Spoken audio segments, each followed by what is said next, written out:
Dennis Miracles Abadie, a very good asset for the NPP.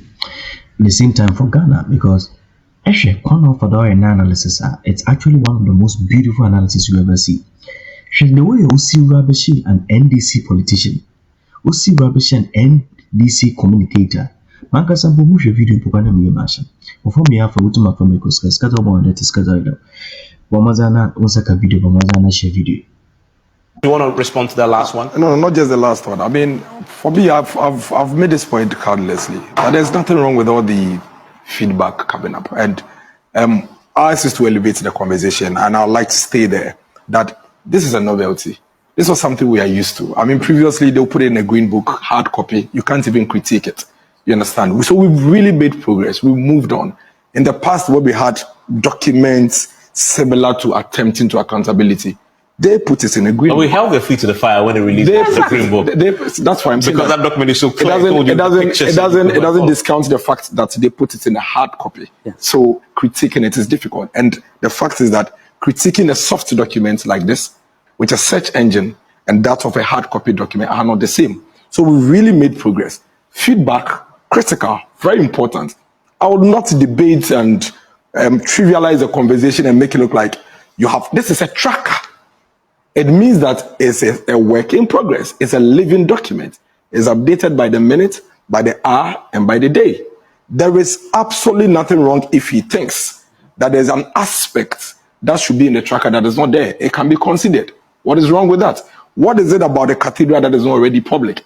And so how would it be a big deal if it's on a tracker? But by your point, though, I mean, the principle, a lot of the things that you included are already public. But you exactly the point is that exactly. So why not the cathedral? So it can be put there. Feedback. There's nothing wrong with it. We shouldn't make it look like it's a big deal if somebody identifies that the cathedral or something else is not there. It can be brought in there. It is something that I think the conversation around it should be, hey, we are getting somewhere as a country. Can we protect this? And make sure that even successive government beyond another Akufo-Addo's government will make use of this.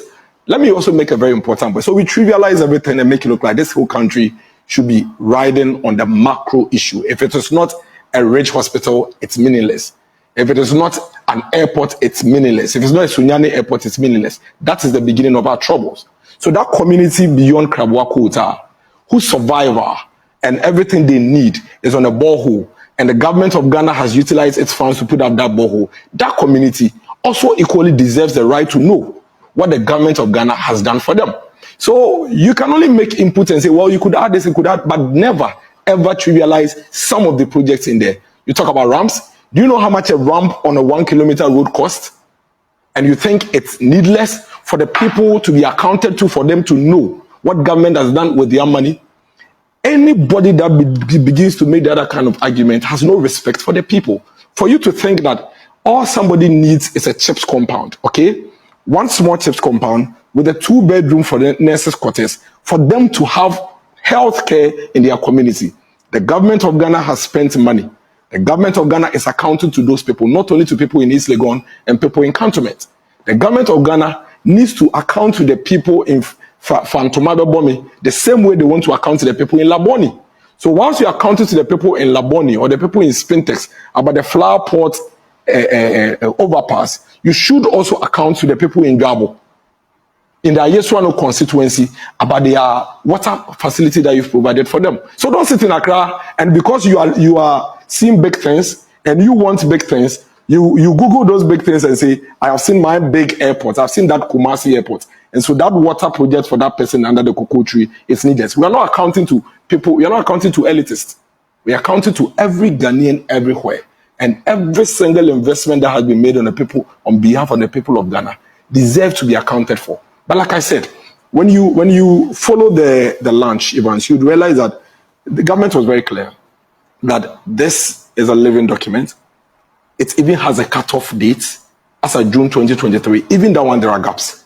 As I speak to you now, there is a lot of work ongoing to still continuously update it. And that should tell you that government focus is not on politics.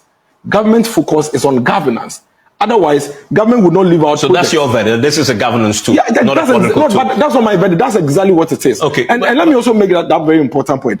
It's quite laughable that you open a database that has in excess of about 13,000. and you say you've identified 67 errors that needs corrections, which government itself put them out there anyway, and then government says, I have identified 67 errors. Let me tell you, those 67 errors come in various forms. I have the report here. Some of them, it's correction of the project title. Some of them are corrections of the locations. For example, Ministry of Communication executes a project in Edukrom. Edukrom, as of 2018, was part of a Kiapem North. And so Ministry of Communication, for whatever reason, in inputting the data, makes Edukrom part of a Kiapem North. So somebody who lives in a Kiapem North really will say, this project is not in a Kiapem North. And the person will quickly take a screenshot and make a fuss about it, which is true. He is right. All that is required is for the system to be updated, for Edukrom to reflect Okra District Assembly. But there are fundamental questions that raises. So I want to circle back to what I highlighted, one of them. It's also about the credibility of Bawumia. Why Mahama? And this question, I don't care. You can be angry by just me asking you this question, but I want you to ponder over the question very well. Say, if not Bawumia, why must it be Mahama? This country, just like every other nation, democracy has a way of always making sure say two parties anymore. And politics in this country has become a culture and a way of life of the people. It's no more about ideologies. Oko America, Oba the Democrats and the Republicans, Oba UK, the Labour and the Conservative, Oba other. So it's become like democracy has a way of always tilting now. Two-party states be sort of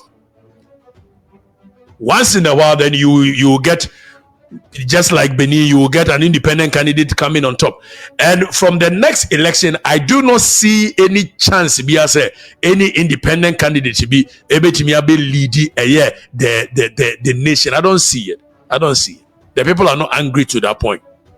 It's a statement of fact. I don't care. Now, sir, we are supposed to choose between John Dramani Mahama and Dr. Mahama Bawumia. And people are saying that Mahama Bawumia and the boss are banned and the boss are failing. Yes, it's true. It's true. I agree with you guys. Dr. Mahama Bawumia is the vice president, which is a ceremonial role. And that of the president, Akufo-Addo. Akufo-Addo has failed woefully. But let's look on the other side.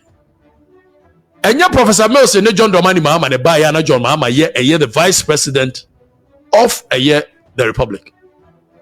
Who doesn't know that Professor Mills' reign, he was so unpopular with the people. Professor Mills' reign, he had failed woefully. Professor Mills' reign, yeah, the 2012 election, people thought that he would have lost. 18 and years, and yes, I did to say, it's true, because we believe that Professor Mills was very unpopular. The policies had not found favor with the people. And for that matter, Professor Mills would have lost woefully, all other things being equal. That is how come John Dramani Mahama won with a very slim margin, which ended up in court because the margins were not too cute. So in this case, if Obinin the boss, Obinin the boss, Bana the boss, Babi failure, we should not vote for. By that logic, if not Bawumia, why did we give Mahama the chance? Say, I don't know if you get the.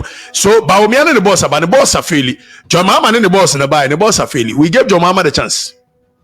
Now John Mahama comes in as the substantive president with all the executive powers under Article 58 of the Constitution. Then he gives us another substandard governance, and nobody should think that because Akufo-Addo is failing, then automatically John Dramani Mahama gave us some superficial, some supernatural governance, some extraordinary governance. John Dramani Mahama never gave us any extraordinary governance. And please, when I say this thing, it's not an insult to John Dramani Mahama, but his governance was not any. It was very substandard. It was very usual. It was very normal leadership. So if John Mahama as vice, the boss Philly, John Mahama as now substantive, he gave us very usual. The only reason John Mahama has had the moral turpitude to come back and say that he wants to lead this nation is because Akufo-Addo has failed woefully, and he keeps washing John Dramani Mahama white. So the question I'm asking is that if Obini the boss will fail, me a man a chance. How much more the one in the boss will fail here?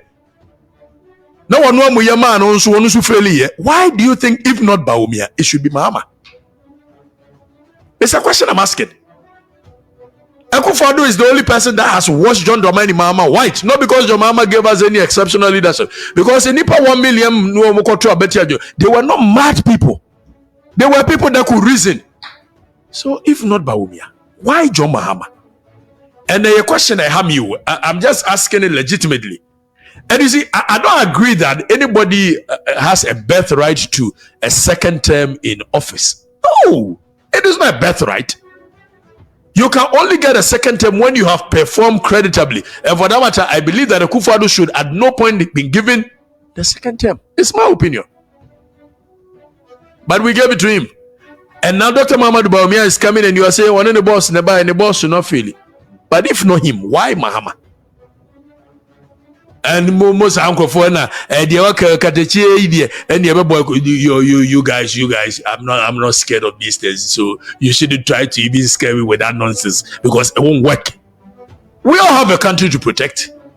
We all have to ask questions. Yes, you say that we should not give it to Dr. Muhammad. Ordinarily, I agree with you that Dr. Bawumia Akufo-Addo. But this is a case where this person on the other side, we've given him the chance as